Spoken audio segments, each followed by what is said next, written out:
T'as raison, Dan, esti. Puis, j'aime pas ça, le terme que t'as utilisé, scrap, ok? Je vais faire une petite parenthèse là-dessus. Le monde va souvent mettre des catégories scrap, junk food, ci pis ça. Moi, j'ai deux catégories, aliments non transformés, aliments transformés. Ça se résume à ça.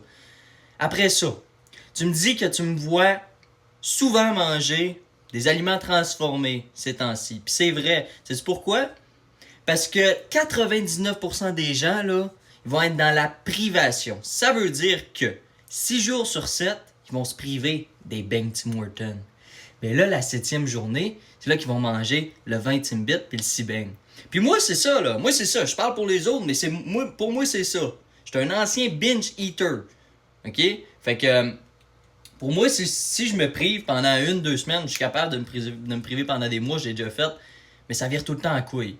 Fait que la solution, me microdoser, me le permettre à chaque jour. Comme ça m'évite de me sentir trop restreint. J'ai ma dose quotidienne, je suis satisfait, je suis pas stressé, ça rentre dans mon budget de calories. Puis c'est fini après ça. Mais man, là, quand tu commences à rentrer dans la privation, là, c'est là qu'il y a des débordements, des exagérations, puis ça, c'est la meilleure technique pour foutre en l'air une perte de poids.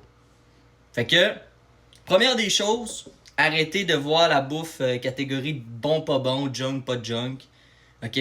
Transformé, non transformé. Tu devrais prioriser les aliments non transformés, mais tu devrais aussi prioriser certains aliments transformés qui vont t'apporter de la satisfaction puis satisfaire tes cravings. Ils sont tout aussi importants puis on met pas assez l'emphase là-dessus.